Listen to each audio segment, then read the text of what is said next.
പോക്കൃത്തരം കാണിക്കുന്നില്ലേ അവരതിര്? ആ ഔസേപ്പച്ചൻ ആരാണെന്നാ കരുതിയേ? ഈ ഇടവകയിലെ ഒരു പ്രമാണി, പള്ളി കമ്മിറ്റിയുടെ ഖജാൻജി, ഇടവക സ്ഥലം സൗജന്യ വാടകയ്ക്ക് വിട്ടുവന്നതേ ഔസേപ്പച്ചൻ കൂടെ ചേർന്നാ. എന്നിട്ട് ഒടുക്കം കേട്ടപ്പോ ഞാൻ കൊച്ചായിപ്പോയി.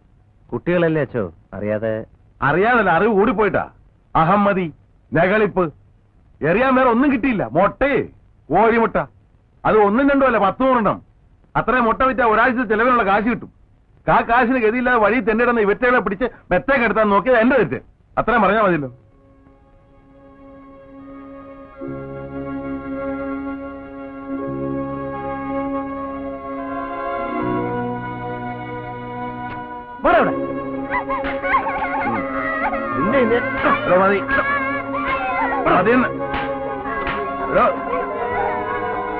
നിർത്താനല്ലേ പറഞ്ഞേ?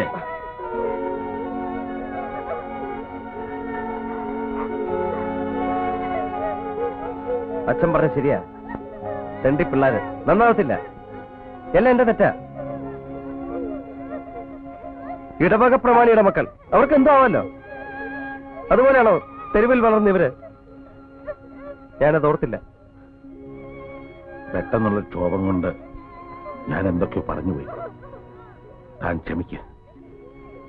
ഒന്നും ഉദ്ദേശിച്ചിട്ടല്ല. തന്നെ ഈ കുട്ടികളെ ഞാൻ അത്രയ്ക്ക് അങ്ങോട്ട് സ്നേഹിച്ചു പോയി. കുട്ടികളെ പറ്റി പറഞ്ഞു കേട്ടപ്പോ സഹിക്കാൻ കഴിഞ്ഞില്ല.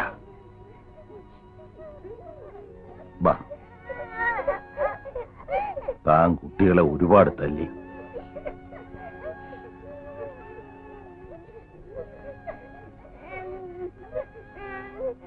കരയണ്ട കേട്ടോ.